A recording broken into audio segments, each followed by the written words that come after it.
plus doux des séraphins, le nom plus doux pour les mortels, les chants plus doux.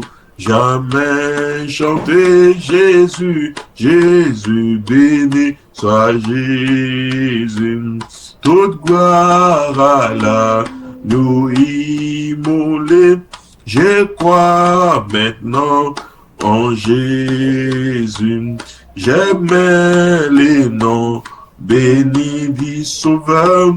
J'aime les noms de Jésus.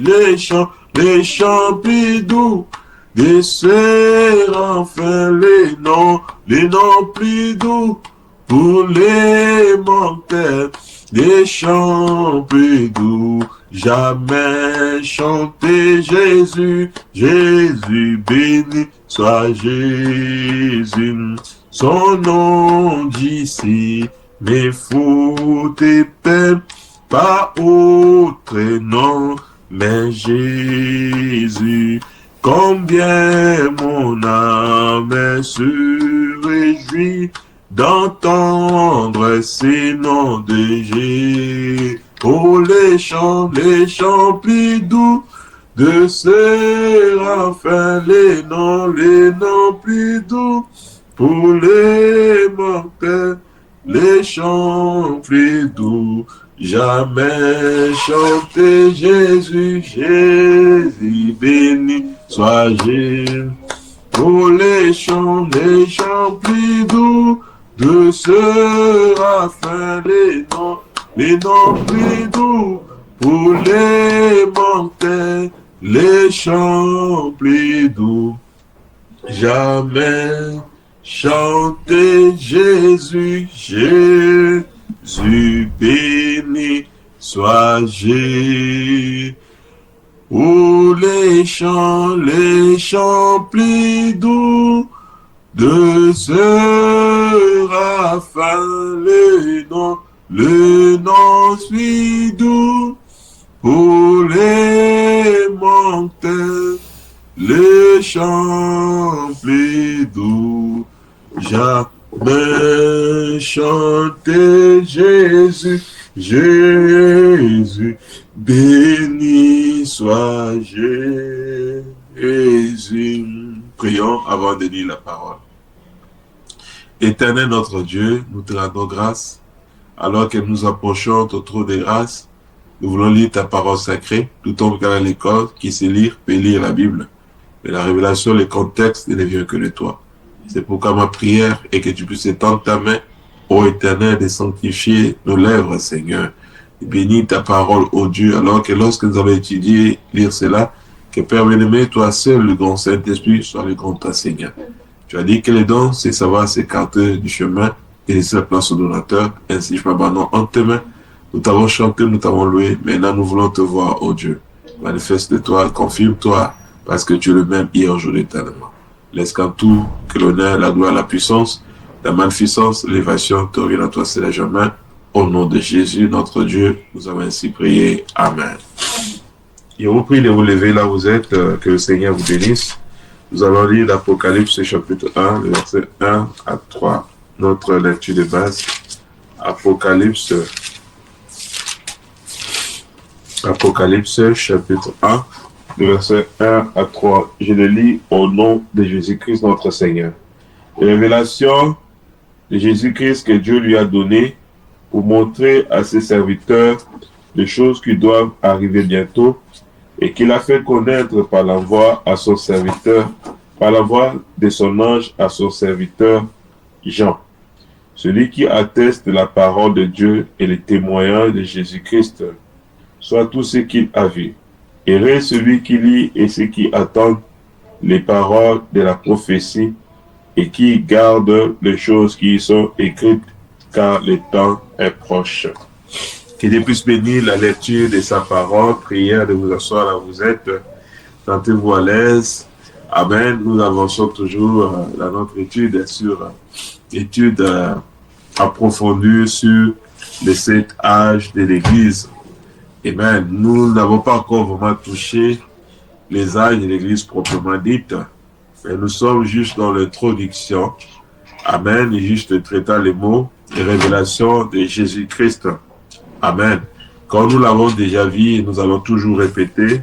Amen. Parce qu'on dit la répétition est la meilleure manière pour les gens de mieux comprendre ou de mieux saisir. Amen. Le prophète dit que le mot révélation, en grec, c'est ce qui signifie apocalypse. Donc, on dit révélation de Jésus-Christ. Cela revient aussi à dire apocalypse de Jésus. Et qu'est-ce qu'une révélation? Une révélation, comme nous l'avons vu, le prophète nous dit que c'est un dévoilement. Amen. Nous sommes au temps vraiment de révélation. Nous sommes au temps d'apocalypse. Nous sommes au temps où rien n'est caché. Vous voyez? Dieu avait caché ce mystère. Le diable aussi. Si vous voyez bien, même dans l'époque, quand on était encore les enfants, ou dans l'époque antérieure, vous allez voir que même les loges, techniques de magie, beaucoup de choses se faisaient en secret. Mais aujourd'hui, presque rien ne se fait en secret. Nous sommes vraiment à un temps où tout est dévoilé, où tout est révélé. Si vous partez dans les réseaux sociaux, vous voyez la vie de beaucoup de gens, la politique et tout. En fait, tout ce qui se faisait en cachette, il y a presque plus de choses qui se font en cachette. Cela vraiment veut dire que nous sommes au temps de dévoilement où beaucoup de choses sont dévoilées. Et ce qui se fait dans les domaines naturels, ça se fait aussi dans les domaines spirituels. Le diable a dévoilé ces mystères, ces secrets. Dieu aussi n'a pas caché, Dieu aussi a dévoilé cela. C'est pourquoi le prophète dit que la révélation est un facteur d'une importance capitale pour tout croyant. Non pas seulement la révélation de la parole, mais toute révélation. Donc, nous devons faire tout pour pouvoir avoir toujours la révélation, parce que la révélation est très, très, très importante pour l'Église.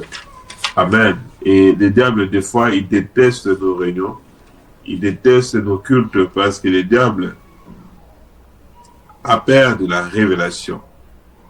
Amen. Écoutez, le prophète dit dans ce message, et pour laisser à l'Église, à la page 29 vers le bas, il dit, si la révélation est hors de votre portée, levez les yeux et cherchez Dieu pour la recevoir. Donc, si la révélation est que vous n'arrivez pas à avoir ou recevoir une révélation, le prophète nous conseille de lever les yeux vers Dieu. Amen. Il dit, si la révélation est hors de votre portée, levez les yeux et cherchez Dieu pour la recevoir. Il n'y a pas d'autre moyen pour vous de la recevoir. Une révélation doit venir de Dieu. Amen. Donc, une vraie révélation doit venir de Dieu. Vous voyez? Le fait de prendre une écriture de concorder, c'est vrai, c'est beau, mais ce n'est pas vraiment ça la révélation.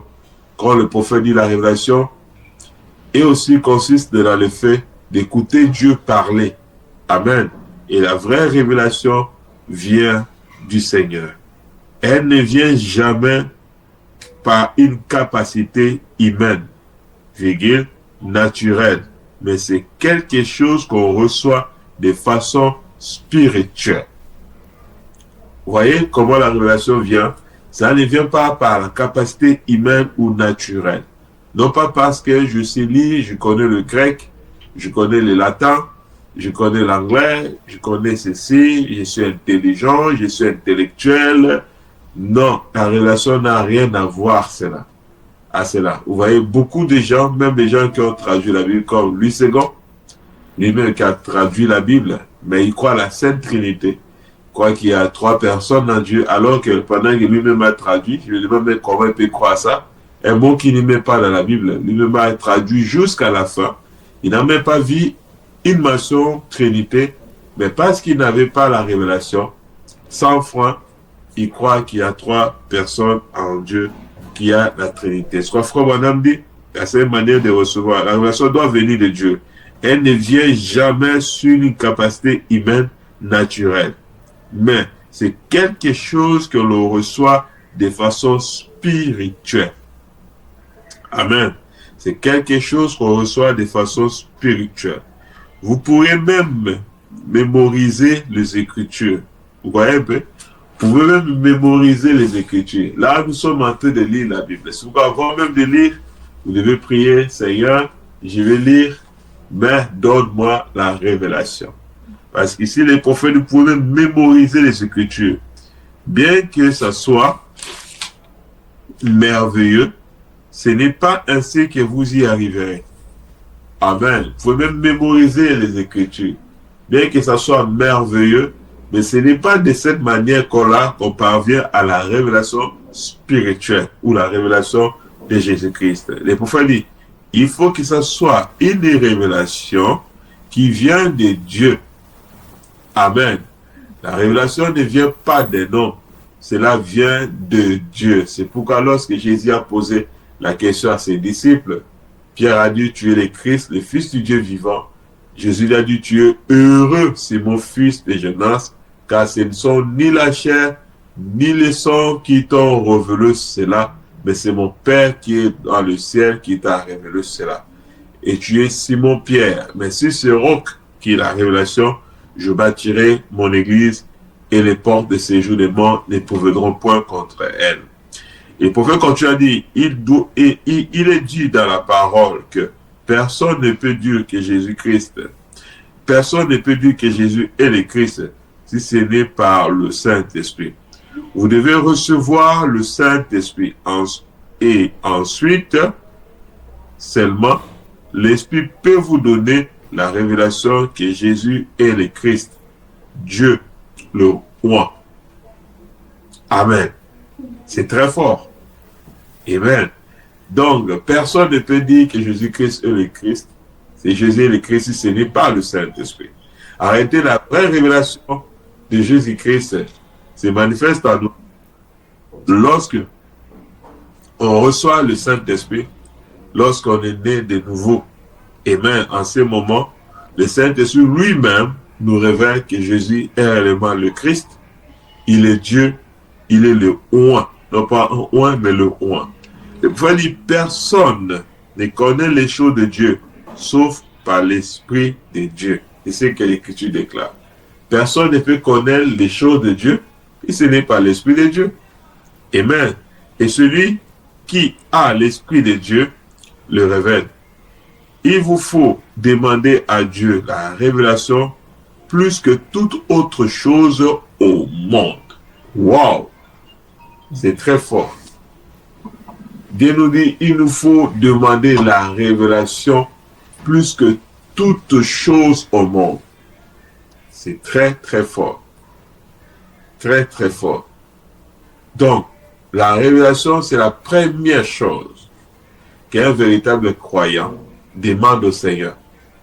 Plus que toute chose au monde, vous devez avoir demandé au Seigneur la révélation. Personne ne connaît les choses de Dieu, sauf par l'Esprit de Dieu et celui à qui l'Esprit de Dieu le révèle. Il nous faut demander à Dieu la révélation plus que toute autre chose au monde. Nous avons accepté la Bible et nous avons accepté la glorieuse vérité qui s'y trouve. Cependant, pour la plupart des gens, elle n'est toujours pas réelle parce qu'il n'y a pas la révélation par l'Esprit. Vous voyez, la parole de Dieu n'a pas été vivifiée. La Bible dit dans 2 Corinthiens chapitre 5 verset 21 que nous sommes devenus la justice de Dieu par notre union avec Jésus-Christ. Saisissez-vous? Elle dit que nous sommes la justice même de Dieu lui-même.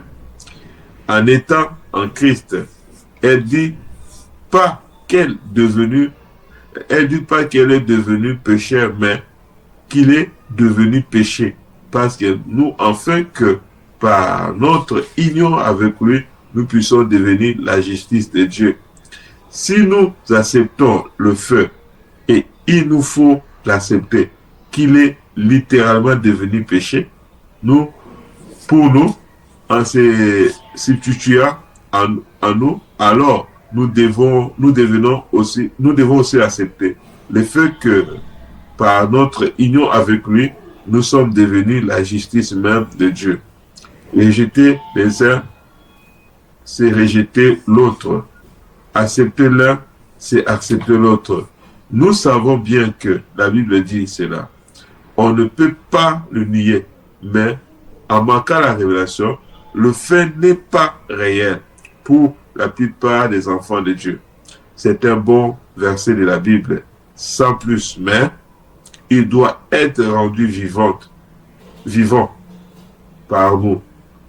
Pour cela, il en faudra la révélation. Donc, sans la révélation, même si vous avez une écriture, l'écriture est morte. Amen.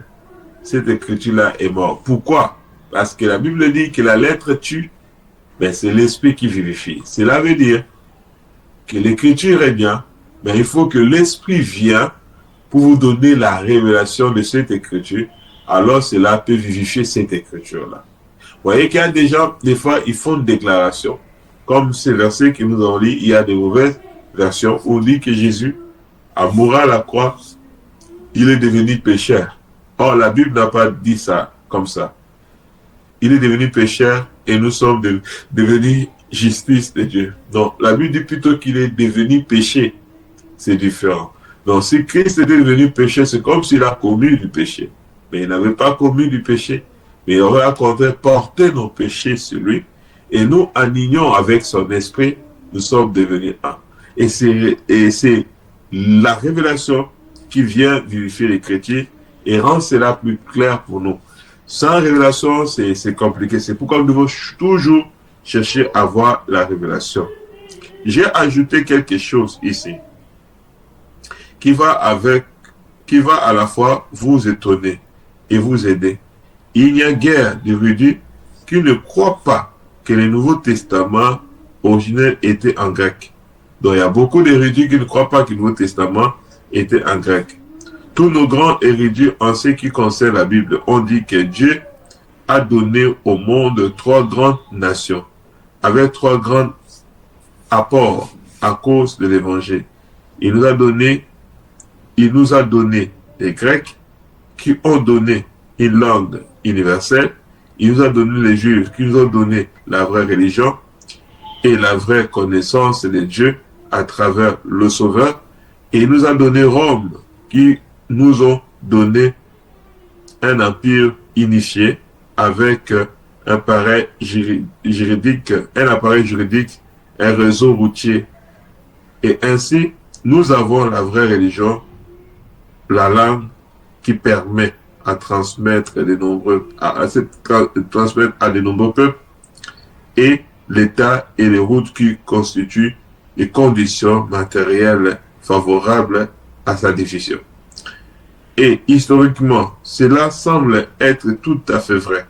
Et aujourd'hui, nos hellénistes disent que les Grecs, dès l'époque biblique, est d'une si parfaite exactitude que si quelqu'un l'étudiait, si l'étudiant du texte grec et d'un grammairien expert et précis, il peut véritablement savoir que c'est qu'enseigner la parole du Nouveau Testament. Mais ceci n'est-tu pas qu'une théorie exacte, c'est exact. N'est-ce pas, pas plutôt que chaque helléniste des renoms d'une certaine nommée conteste un autre helléniste d'une autre dénomination et n'est pas que leur helléniste d'une autre dénomination argumente son argument sont fondés sur des mots grecs identiques et des règles et des grammaires identiques, assurément, c'est vrai. Dieu a déjà, à l'âge de Pergame, juste avant le concile de Nicée, à 325, deux grands érudits, Arius, Athanas, et sont enfermés dans un affrontement doctrinal au sujet des mots grecs. Leur débat est devenu si intense, si universel, que les historiens ont dit que le monde était divisé sur une dysfonctionnée, c'est-à-dire le nom de deux voyelles, ainsi de suite. Donc, il rentrait avec des débats de voyelles. Si le grec est à ce point parfait et prévu par Dieu, pourquoi un tel débat? Certainement, Dieu n'avait pas prévu que nous devrions tous connaître les Grecs. Aujourd'hui encore, aujourd'hui encore, on se dispute au sujet du grec. Prenons par exemple les livres radiographie de l'église grecque. Personne, par exemple, de l'église, aujourd'hui encore, on dispute au sujet des Grecs. Prenons par exemple le livre radiographique de l'église paralysée de Christ, du docteur Marc Crozan. L'auteur s'appuie sur de nombreuses citations de plusieurs illustres spécialistes de la grammaire grecque pour fonder sa conviction. Comme quoi, les règles immuables de la grammaire grecque pouvaient, de façon concluante, que la Bible enseigne qu'on est baptisé du Saint-Esprit après la nouvelle naissance. Puis, il déclare carrément que les femmes peuvent prêcher, car prophétiser signifie prêcher. Mais a-t-il convaincu d'autres hellénistes aussi qualifiés que lui? Jamais. Il vous suffit de lire ce que disent les érudits qui défendent la vie opposée en citant des passages bien étudiés. Donc, le prophète là essaie de nous faire comprendre que la révélation est très importante. Ce n'est pas le fait d'apprendre la langue originale de la Bible, parce que même beaucoup ne croient pas, des érudits ne croient pas que la Bible, le Nouveau Testament est écrit en grec, bien que ça ait été écrit en grec, parce que même les historiens nous disent que les Romains, ils ont apporté au monde l'empire unifié, les routes, ainsi que la bonne gouvernance, la politique. Les Juifs ont apporté au monde la vraie religion, la vraie révélation, la vraie divinité. Et tandis que les Grecs ont apporté la langue et qui permettait au peuple de se communiquer. Donc la véritable langue qui était, selon les érudits, tellement parfaite, c'était la langue grecque. Et ce qui fait qu'aujourd'hui, beaucoup de gens pensent que quand ils retournent par rapport à des mots grecs, dont la Bible a été écrite, le Nouveau Testament précisément, et cela va permettre d'avoir un peu une compréhension plus claire. Et le prophète dit que malgré ça, malgré les érudits entre eux qui connaissent bien le grec, malgré qu'ils connaissent, mais il arrive qu'ils ont des avis contraires sur les Écritures. Ils peuvent lire le même Écriture, mais chacun a une opinion là-dessus. Vous voyez que la révélation n'est pas le fait de lire telle version de la Bible ou telle version. Non. Amen. Mais la révélation va au-delà de ça. Ça vient de Dieu.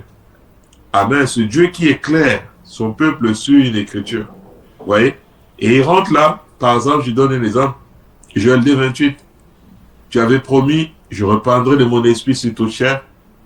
Vos fils et vos filles prophétiseront. Vous voyez? Il dit que le mot prophétiser en grec, c'est là, si on veut traduire même en anglais, preach, ça veut dire seulement prêcher. Vous voyez? Et il dit par conséquent, les femmes peuvent aussi prêcher parce que Dieu avait promis que vos fils et vos filles prophétiseront.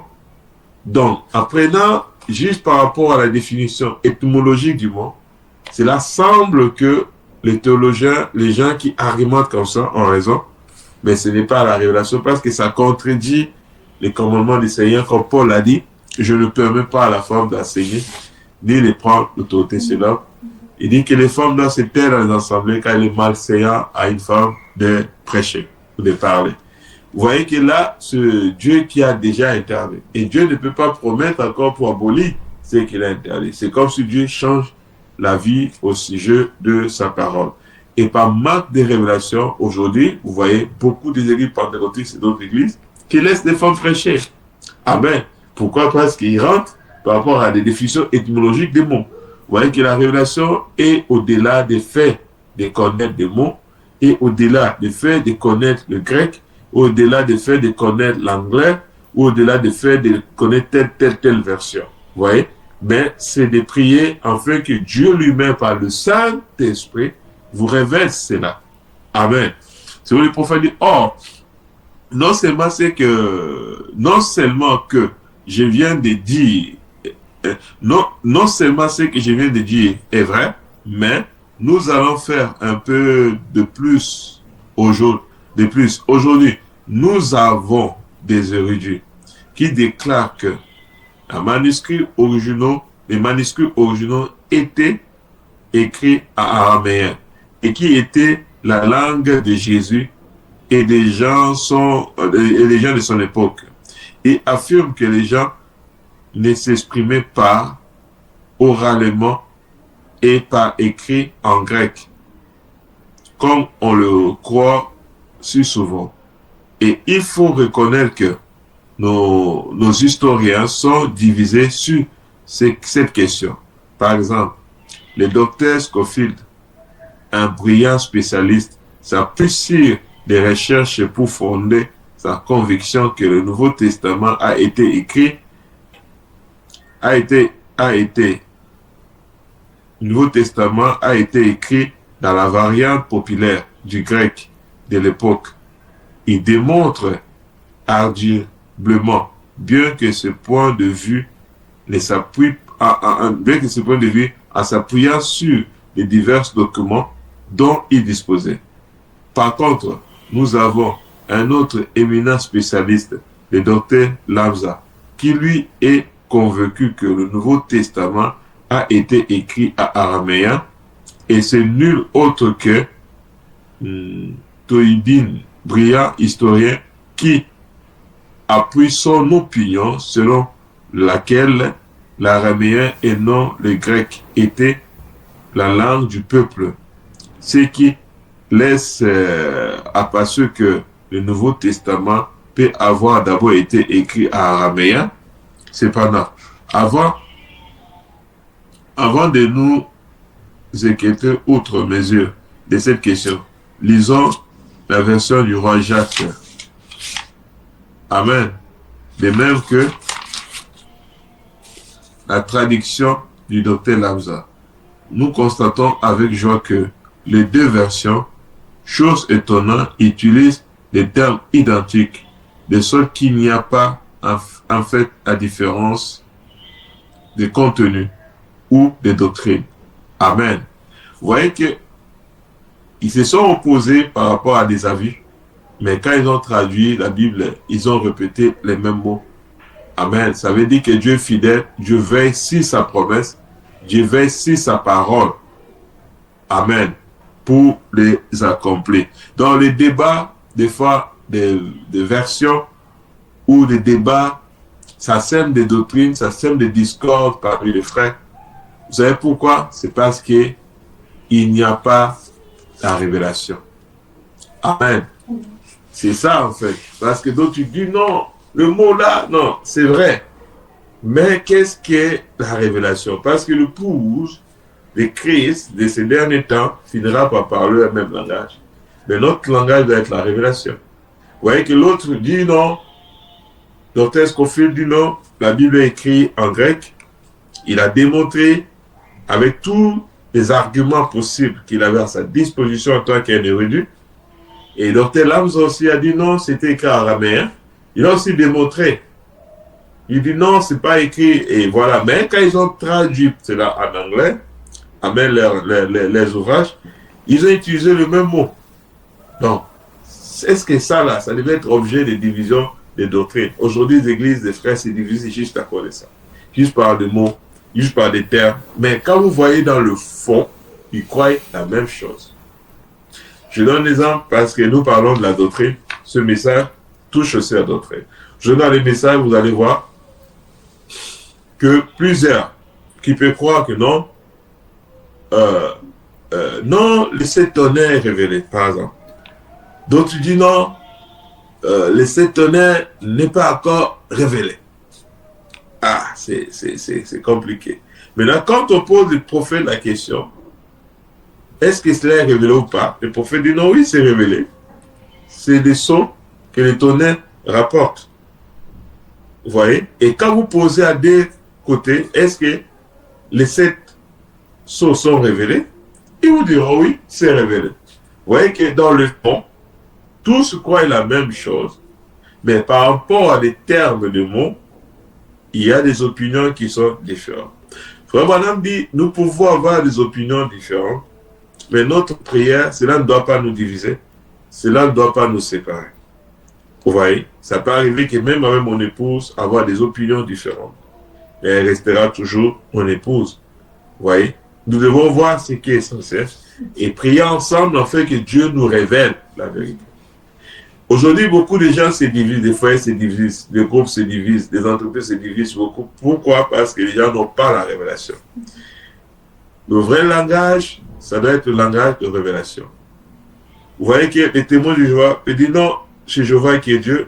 Mais en réalité, s'ils vont dans le fond, vous allez voir que Jéhovah, qui est Dieu dans l'Ancien Testament, et les Jésus dans le Nouveau. Parce qu'il va dire que Jéhovah est Dieu. Et il croit aussi que Jésus est Dieu.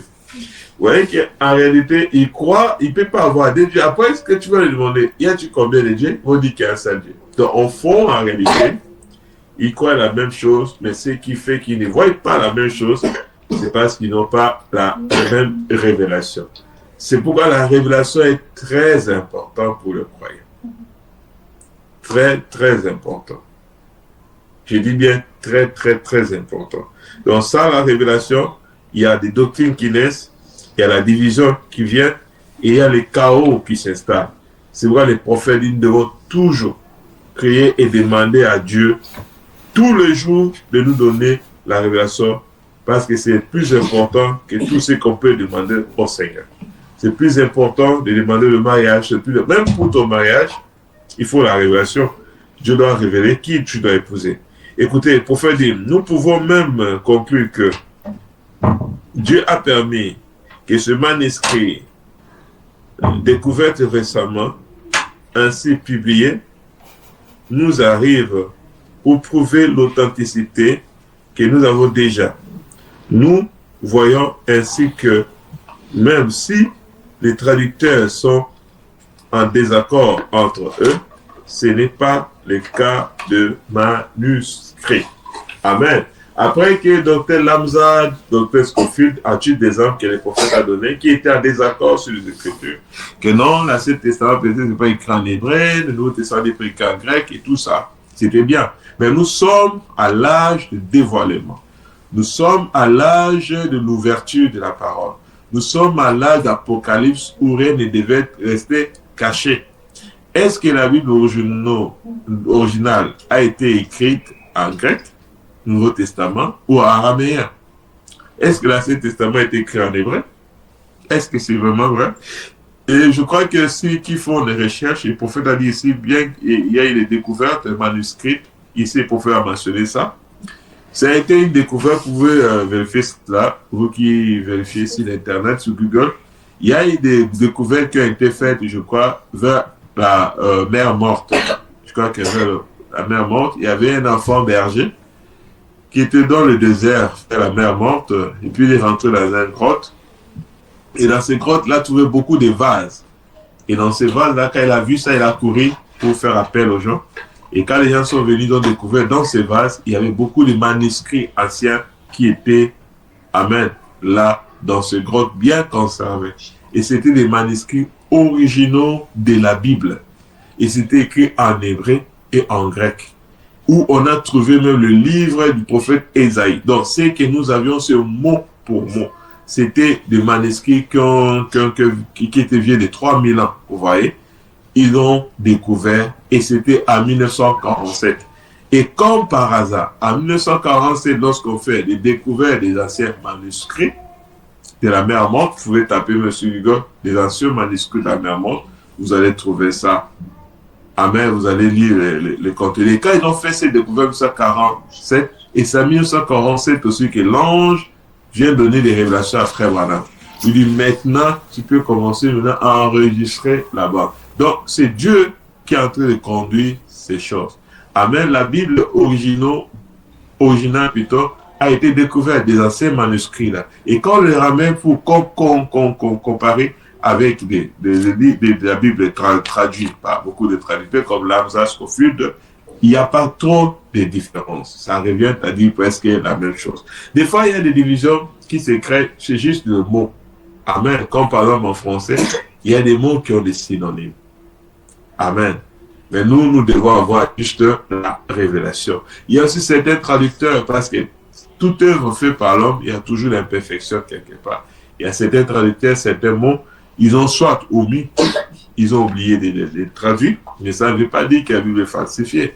Ou soit ils ont juste mal traduit. Je donne une des versions de Louis II. Pour lire ça. Parce qu'il y a Louis II et Louis II révisé. Donc après qu'on a constaté qu'il y avait aussi certaines erreurs de traduction, c'est pourquoi on a fait une révision. Mais dans Louis II qui n'est pas révisé, il a traduit par exemple ces versets, des Job où Jésus avait répété, là où sera le corps, là, ça s'appelleront les aigles. Lui, il a traduit, là où sera le cadavre, là, ça s'appelleront le vautour. Vous voyez que là, ça donnait un autre sens. Par rapport à la révélation, cela ne colle pas. Et nous, enfants de Dieu, quand on lit par révélation, on sait que non, Dieu ne peut pas comparer ses enfants à des vautours. Nous ne sommes pas des vautours, mais la vraie version par des aigles. Et quand on remonte dans les textes originaux, vous allez voir que c'est ce qui est écrit, que là où sera le corps, c'est là que s'assembleront les aigles. Parce que les enfants de Dieu sont des aigles. Donc, en lisant la Bible, soyez juste, faites attention, essayez un peu de comparer. Il y a certains traducteurs qui ont été fidèles, il y en a d'autres qui n'ont pas été fidèles. Même dans le message, vous allez trouver ce même problème qui revient. Vous allez voir qu'il y a certains prédicateurs qui ne lisent peut-être pas la version Shekinah, d'autres ne lisent pas la version La Voix de Dieu, tout ça. Pourquoi? Parce qu'il dit que tel n'est pas fidèle tel. Ce n'est pas vraiment le fait de lire ou de concorder l'écriture qui est vraiment important. Ce qui est important, c'est d'avoir la révélation de ce que le prophète a dit. Donc, nous croyons que nous devons dire seulement ce que dit la Bible, dire seulement ce que dit la Bible, être fidèle à cela, mais par-dessus tout, avoir la révélation, parce que cela est très important. Même les juridiques ont été divisés, le monde est disloqué, c'est juste à cause des interprétations ou des traductions qui n'ont pas été fidèlement traduites. Amen. Donc, la Bible a été écrite à une partie du Nouveau Testament araméen et une partie aussi en grec, vous voyez. Donc, et tous avaient en réalité raison. Mais ils ne voulaient pas seulement s'asseoir et avoir la révélation.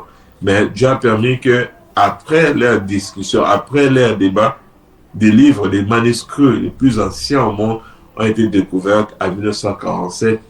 Amen. À Qumran, je crois bien, avec la mer Morte, où le prophète l'a dit ici. Nous pouvons même conclure que Dieu a permis. Amen. Frère, voilà, c'est Dieu qui a permis qu'il y ait cette découverte-là. Nous pouvons conclure que Dieu a permis que ces manuscrits découverts récemment, autant des frères, voilà, c'était récemment, c'était en 1947, découverts récemment, ainsi que d'autres qui étaient déjà connus et qui viennent d'être publiés, nous arrivent pour prouver l'authenticité de ce que nous avions déjà, l'authenticité de la Bible que nous avions. C'est pourquoi les musulmans et tous les autres qui disent non, la Bible n'est plus authentique, la Bible a été falsifiée, c'est faux. Parce qu'il y a des manuscrits très anciens qui ont été découverts, les scientifiques ont étudié ça avec le carbone 14, ont prouvé, et quand on compare avec la Bible, c'est identique. Amen. Qui est venu confirmer ce que nous avions déjà. Nous voyons ainsi que même si les traducteurs sont en désaccord entre eux, ce n'est pas le cas des manuscrits. Amen. Donc, même si les traducteurs sont en désaccord entre eux, ce n'est pas le cas des manuscrits. Les manuscrits, la parole de Dieu reste fidèle. Dieu a veillé sur sa parole pour protéger cela. Aujourd'hui, il y a la version originale de la Bible qui a été découverte. Là, je vous laisse de faire des recherches et vous verrez cela. Le prophète dit, vous voyez maintenant qu'on ne peut pas fonder l'interprétation sur la connaissance profonde car un est spécialiste de la langue, amen, dans laquelle la Bible est écrite. Amen. On ne peut pas fonder une doctrine parce que tel est tellement connu, il connaît la langue, il connaît non. Il y a des gens qui connaissent pas la langue, connaissent pas les Grecs, pas bien le français, mais il a la révélation. Vous voyez que Pierre n'était pas quelqu'un d'instruit à Dieu la Bible. Et Jésus lui a confié la responsabilité de l'Église parce que Pierre avait la révélation. Et l'Église de Jésus-Christ n'est pas bâtie sur les gens intelligents, les gens intellectuels. Aujourd'hui même, quand on dit quelqu'un docteur, il veut un homme irréduit, un homme intelligent, un homme qui connaît les Grecs, et ainsi de suite. C'est très bien, mais ce n'est pas vraiment ça. C'est pourquoi quand Dieu a appelé Paul, Dieu a failli d'abord dépouiller Paul de tout ça. Quand Dieu a appelé Moïse, Moïse qui était enseigné dans toute la sagesse d'Égypte, il a pris 40 ans pour le dépouiller de tout ça. Et Paul a dit que toutes ces connaissances qu'il a accumulées, il a considéré ça comme la boue. Et puis maintenant, il a reçu la révélation de Jésus-Christ. Et c'est ce qui est plus important. Vous voyez maintenant qu'on ne peut pas fonder l'interprétation sur la connaissance profonde qu'à un spécialiste de la langue dans laquelle la Bible est écrite. Voici pourtant encore un dernier exemple pour vous qui pouvez toujours pas le voir parce que votre esprit est voilé par la tradition. Nul doute que les scribes et les pharisiens et les érudits de l'an 33 après Jésus-Christ avaient une connaissance exacte des règles des grands-mères et du sens des mots du texte de l'Ancien Testament. Cependant, malgré leur éblouissante connaissance, ils ont manqué la révélation de la parole promise de Dieu, manifestée dans le Fils. Il se trouvait présent, il se trouvait présenté de la Genèse jusqu'à Malachie. Des chapitres entiers étaient consacrés à lui et à son ministère. Et pourtant, à part quelques-uns qui étaient éclairés par l'Esprit, ils l'ont totalement manqué. Vous voyez, les pharisiens, les juifs de l'époque avaient la Bible, avaient la connaissance. Amen. Ils connaissaient bien les mots, l'hébreu et tout. Mais quand Jésus se manifestait, ils ont manqué de reconnaître Jésus. Ce n'est pas le fait de connaître les versets de la Bible. Nous lisons la Bible, tout ça c'est vrai, mais ce n'est pas fait de vous des gens qui remplissent seulement les têtes des versets. Vous voyez, vous pouvez remplir votre tête de versets et me manquer. Amen. La venue du Seigneur, manquer. Amen, c'est que le Seigneur fait aujourd'hui parce que vous n'avez pas la révélation. Les Juifs l'ont manqué, alors que Jésus les disait, mais sondez l'Écriture, car c'est elles qui auront témoignage de moi. Amen. Mais malgré qu'ils lisaient l'Écriture, mais ils n'avaient pas la révélation. Un jour même, je crois, les disciples ont posé la question, mais Seigneur, pourquoi les scribes disent qu'Élie doit venir premièrement et rétablir toutes choses?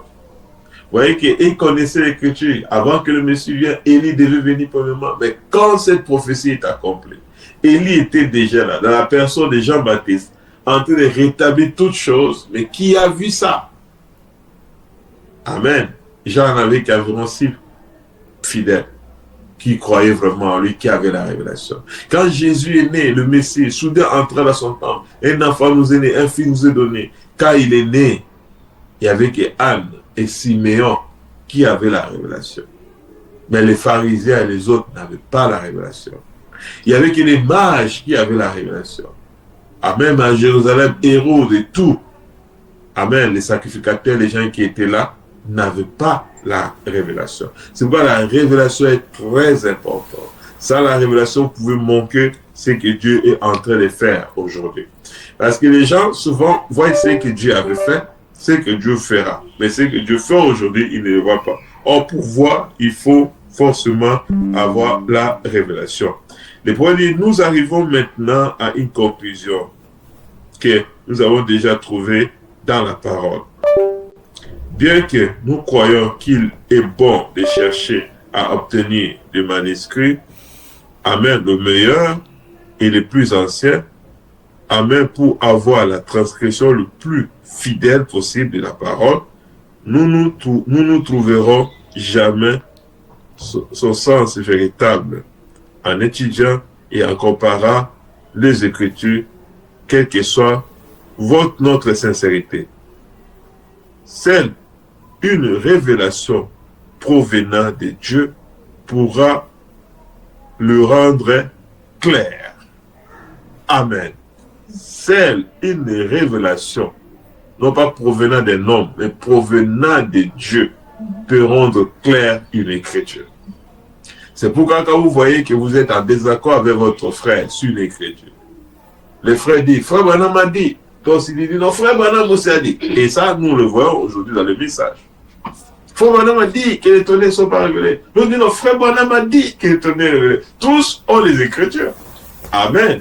Et au lieu de s'asseoir et trouver le juste milieu qui est la révélation. Amen. Vous voyez que ils vont se diviser. L'autre va aller créer son église, paratonnerre, l'autre tonnerre, et ils sont là en train de tirer. Nous ne voulons pas de ça. Nous voulons la révélation. Vous voyez, la révélation, c'est ce qui amène l'équilibre. La révélation, ça réconcilie les Écritures. En fait, en réalité, les Écritures ne se contredisent pas. Si vous lisez même Paul et Jacques, vous allez voir comme si se contredisaient. Paul dit que nous sommes sauvés que par la foi, pas par les œuvres. Mais Jacques vient, il écrit que la foi sans les œuvres est morte. Et cela semble comme si Jacques attaquait Paul, ou Paul attaquait Jacques, et qu'il y avait une contradiction parmi les apôtres. Or, il n'y avait pas une contradiction. C'était juste de s'asseoir et d'avoir une révélation. La révélation est celle-ci. Paul, quand il parle que nous sommes sauvés que par la foi, parce que c'est Dieu qui voit notre foi. Quelqu'un aujourd'hui peut commettre une erreur, mais ça ne veut pas dire que dans le plus profond de lui, il ne croit pas à ça. Vous voyez un peu? Tu peux le juger par rapport à cette œuvre qu'il a fait, mais il a regretté au plus profond de lui, si c'est répandu, Dieu lui a pardonné. Il est sauvé par la foi. Vous voyez? Là, c'est Dieu qui voit. Selon le salut de Dieu, on n'est pas sauvé par les œuvres, mais par la foi. Maintenant, Jacques, quand il a parlé des œuvres, parce que les hommes, ils voient l'œuvre de l'homme. Quand quelqu'un dit qu'il est sauvé et qu'il est devenu chrétien, on va le connaître par des fruits. Est-ce que vous comprenez? Donc, quand Paul parle, il parle par rapport à ce que Dieu voit. Et quand Jacques parle, il parle par rapport à ce que les hommes voient. C'est clair. Maintenant, quand on revient aussi par rapport à la révélation, Branham dit tonnerre est révélé et tonnerre n'est pas révélé. Mais c'est deux opinions. Pour le monde, cela n'est pas révélé. Mais pour le véritable croyant, cela est révélé. Vous voyez que là, chacun doit s'identifier parce que le prophète ne peut pas se contredire. Amen. Donc quand il donne, il parle à des auditoires différents.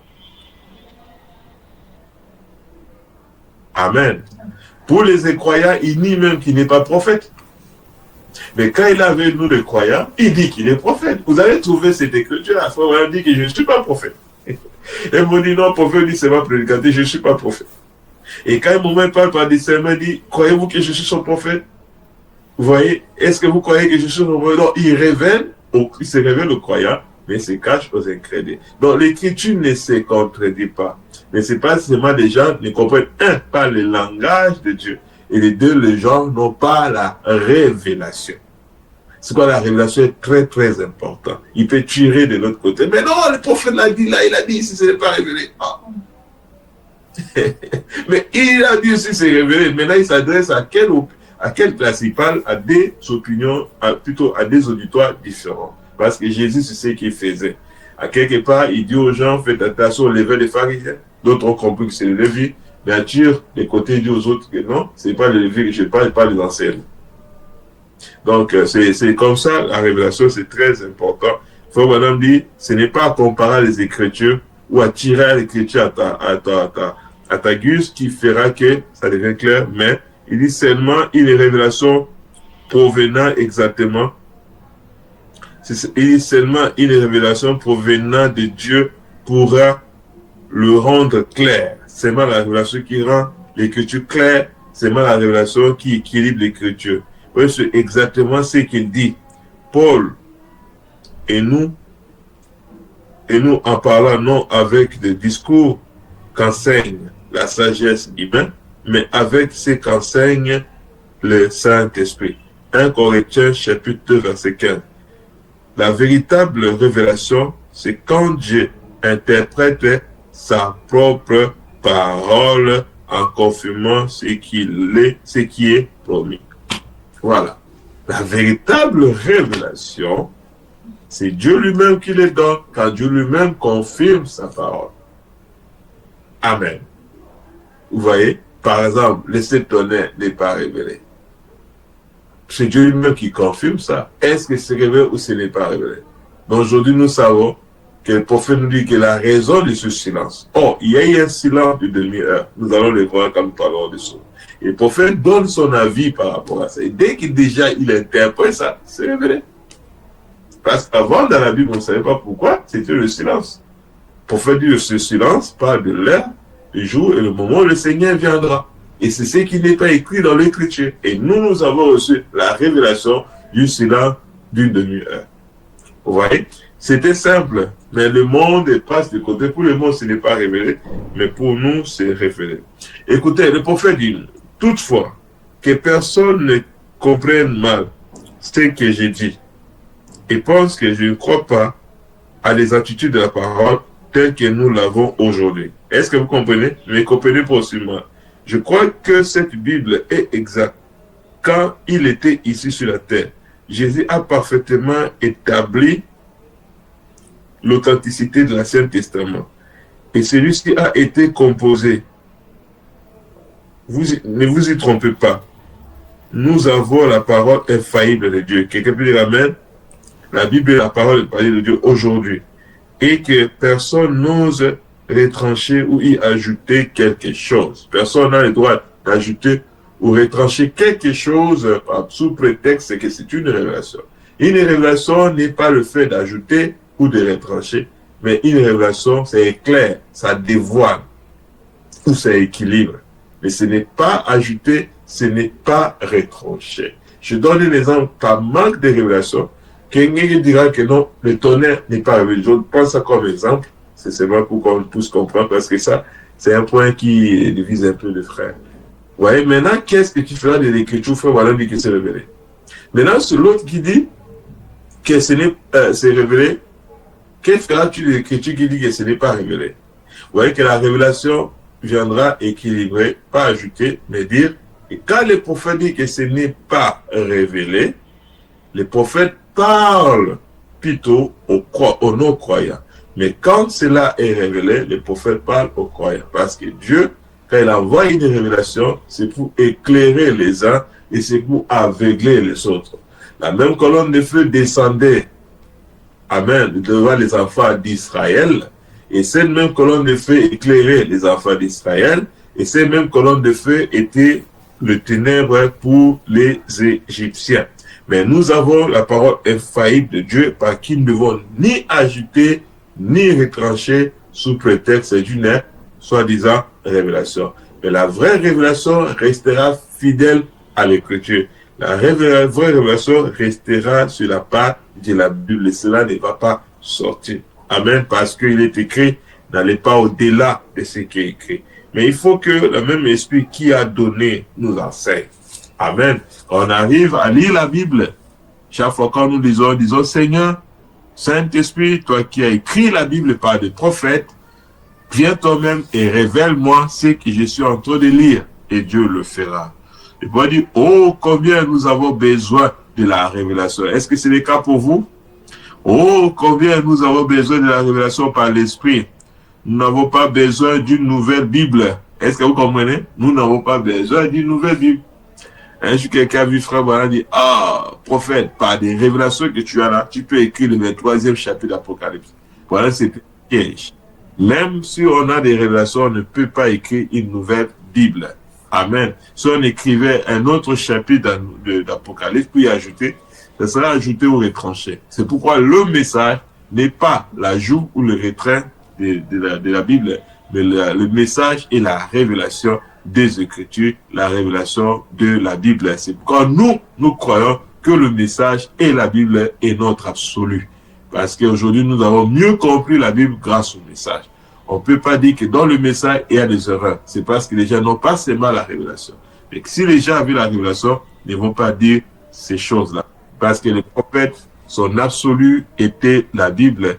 Et nous aussi, nous prenons le prophète un peu comme notre absolu. Lui-même le dit dans le message lors de l'Église. Il a dit, vous me prenez un peu comme votre absolu. Amen. Un absolu, c'est lui qui tranche. Nous pouvons avoir nos débats, mais quand on montre que voilà ce que le prophète a dit, on se tait. Vous voyez? Ce que le prophète n'a pas dit, on n'a rien dit. Vous voyez, donc nous devons rester fidèles à la parole. On n'a pas écrit une nouvelle Bible, mais nous devons rester avec ce que la Bible dit. Nous devons rester avec ce que le prophète a dit. Amen. Nous n'avons pas besoin d'une nouvelle traduction. Bien que certains sont excellents, et j'en suis pas contre, mais nous avons besoin de la révélation de l'Esprit. Amen.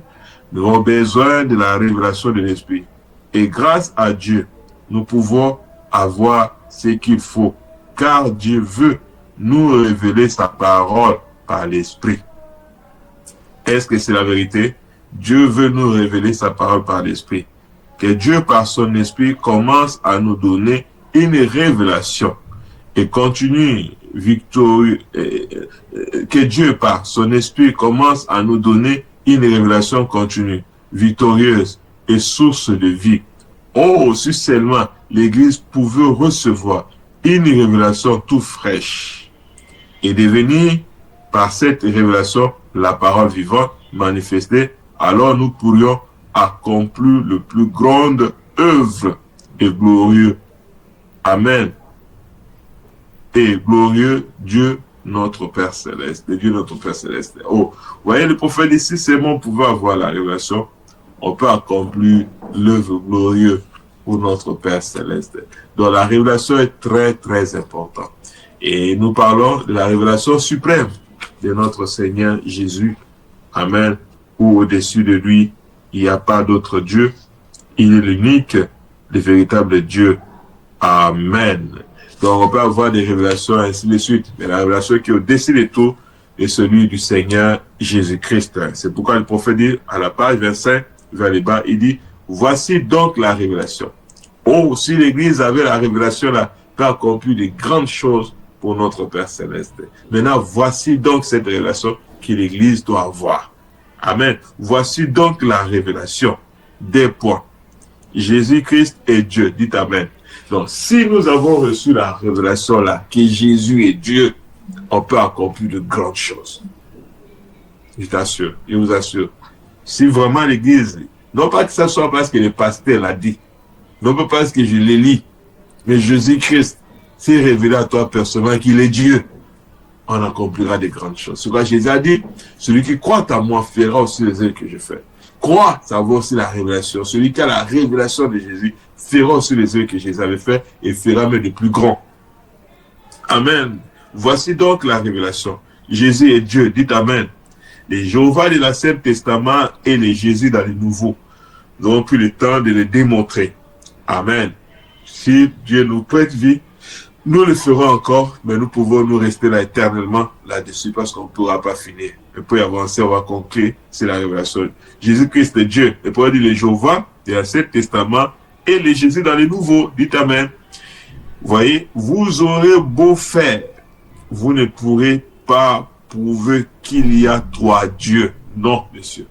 On peut tout faire. Les gens peuvent beau faire tout ce qu'ils veulent, ne pourront jamais prouver qu'il y a trois dieux. Il n'y a pas trois dieux, il n'y a qu'un seul Dieu. Mais il faut aussi une révélation par l'Esprit pour comprendre la vérité qu'il est un.